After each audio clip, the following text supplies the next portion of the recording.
Well, I would like to introduce you to Larry Beasley. Larry is currently the principal at STA Business Services. And when he and I originally crossed paths, he was vice president of marketing, sales, and strategic planning at the Cathedral Corporation. Larry, would you tell us a little bit about Cathedral and your responsibilities there, please? Certainly, Scott. Thank you for this opportunity. Glad to be with you today. Cathedral Corporation is a very interesting company. It has two different segments, two different business units. One of them is, when I was there at least, it was the third largest provider of offering envelopes, church offering envelopes in the United States.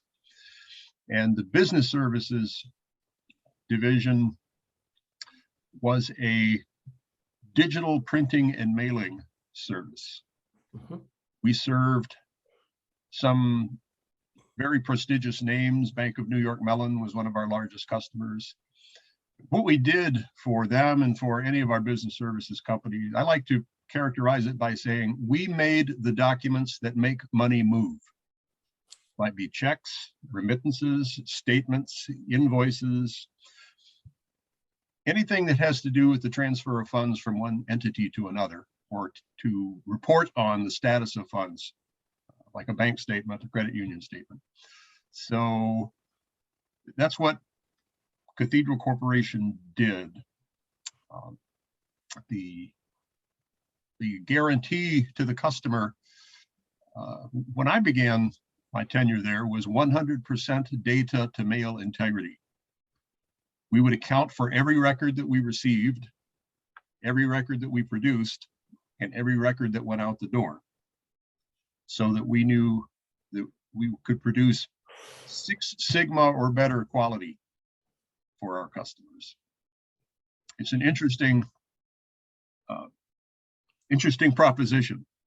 And I can tell you a story that there was a credit union with whom we were doing business, and they were in a startup phase with a new data processing system, and had hired a consultant to be the project manager for them. He said his job was to be the boots on the ground and make sure everything went right. So we were initiating our service for this same customer at the same time, told him about our guarantee, and his response to us was, "No way, there's no way you can do that." Well, he found out that yes, we could do it, and yes, we did do it. And about 2 years later, he came to work for us because of that guarantee. He wanted to be part of an organization that had that level of service and commitment to its clientele. And with that level of service to your clientele and your unique responsibilities being the top of sales, marketing, and strategic planning, around the time that we met, what kind of challenges was Cathedral facing? Well, that's an intensely competitive market. There are just untold number of people that provide digital printing services. And it's incredibly difficult to differentiate yourself one from another. I recall calling on a client one time, and I think he asked me the question, just how many of companies like you are there out there? He said, it seemed like every day I hear from a new one. So it's pretty easy for someone to buy some digital printers and set up shop and start printing stuff. It's easy to do. It's difficult, if not impossible, to do well. So finding people who wanted it done well was our challenge. We call it the sleep at night factor. How so? Well, our CEO was at a client, I believe it was Bank of New York Mellon, and was told by one of the executives there are many things that keep me awake at night. Your company is not one of them.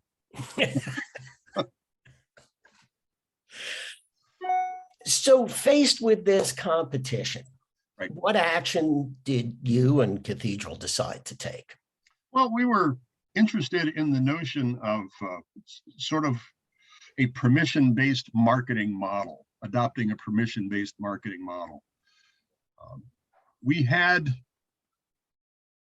a substantial roster of clients in certain industries, credit unions being among them, but there were other industries and market segments that we felt like we weren't making the kind of traction we wanted to make. Financial services being one of them. So we thought that the best way to approach that was to get inside the mind of the people who are actually doing the buying and understand what they needed from their perspective and not our perspective. At one point, I looked at our proposals and I said, our proposals are 38 pages of why we think we're beautiful and 1 page of what you might get out of a relationship with us and some pricing. I wanted to turn that on its head. Let's make it more about 38 pages of what you're going to get out of a relationship with us, a paragraph about why we think we're beautiful, and some pricing. So Larry, would it be fair to say that at that point that you and I linked arms, marched bravely into the tide, and conducted voice of customer research? That's correct. It was I think it was, in many ways, in my thinking, it was something of a landmark for us. I mean, the process that you and I undertook was incredibly arduous and adventuresome. As I recall, we interviewed something like 24 different executives at different financial services organizations. Some of them were our customer, most of them were not. And we found a way to get them to agree to participate in a 45-minute interview, recorded interview, and they got basically nothing out of it. So that in and of itself was a serious sales job, but we got it done. Well, Larry, from this long, complicated, and arduous research project, was there anything simple and actionable that came out of it? What? Most certainly. I think we learned so much just in conversing with these folks. But the key learning for me was how, if they were trying to make the decision, if the business conditions came to a place where they needed someone like us, how did they begin that process? And what we learned was they asked people they respected in their industry, who's good? Who do you know that's good? They might even ask a competitor, who do you know that's good? And if your name came up, that's when they started looking into you. So what that suggested to me was that probably no amount of direct mail or journal advertising was going to carry the day for us. That might create a slight sense of awareness among the people that we wanted to get to. But the real way we needed to approach the market was to find ways to be respected by the people who are respected in the industry. So in the course of the interviews, we also learned from someone who was not our customer that they want to hear from us. They want us to call on them. But they gave us a very specific pattern of what we needed to have with us when we did. And that was, tell me a piece of industry news that you think I should know. Tell me about any new technology that you've implemented since the last time we talked that you think would benefit me. Tell me any new customers you have signed up to be your customer in my industry since the last time we talked. And if you tell me those 3 things, you've earned the right to ask me if you can give me a proposal. And how did that work for you? Well, it really revolutionized my thinking. I think I began to talk to our sales force about, do not, under any circumstances, call on a prospect or a customer unless you're going to add value to their day. Don't even think about it. If you're just going to drop in and say hello, you're wasting your time, and you're certainly wasting their time, and it's not going to win you any friends. Think through the process of how you add value to their day based on the parameters that we were given by that customer. What's something you think they might not know about that they should know about? So, personally, I began to put together a communication structured like what I just described for you, that could be mailed or emailed to someone.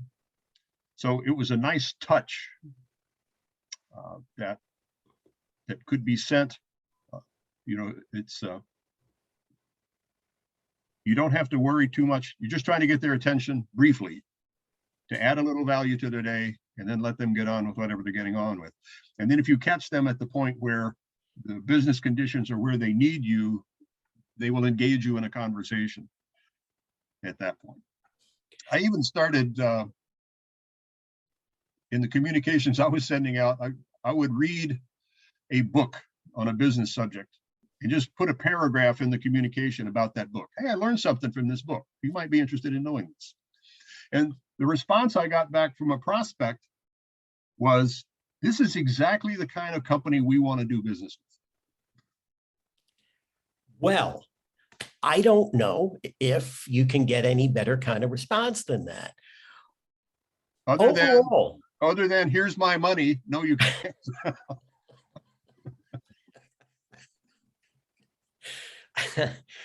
Was this strategy effective for you, other than that one company? Oh, I think certainly. Being able to go out and just leave something at the front desk for someone got us in the door more often than probably anything, I think. I started my career working for NCR Corporation, and NCR's entire approach was volume of sales calls. I remember finding I kid you not, a record back in the archives of our office, a record that was a collection of sales songs. And one of them I remember so well was called Join the Doorknob Pullers Club. This I know it well. The more you pull, the more you sell. Join the Doorknob Pullers Club. Just go out and make calls. Everything will take care of itself. Make enough calls, everything will take care of itself. We had people, it was challenging to hire salespeople for us because you had to have some understanding of how people use data in their business. We hired a number of people that were fantastic doorknob pullers, but they still failed in the end because they didn't know how customers use data, consequently couldn't grasp necessarily how to add value to the customer's day. One of our customers once said to us, you need to tell me how you make me money. All right, well, let us tell you how we do that. We do it by reducing your costs. You are good at this. You're good at managing money. You're good at managing risk. So you go focus on that. Let us take care of the non-value added things that have to be done, either by custom or by regulation. Do it well to the point where you don't have to be concerned about us. You don't have to be concerned about that. It just happens for you. And then you're free to focus on the things that really do make you money and turn a profit for your company. Larry, that's a great story. I want to thank you so much for being here with me today. And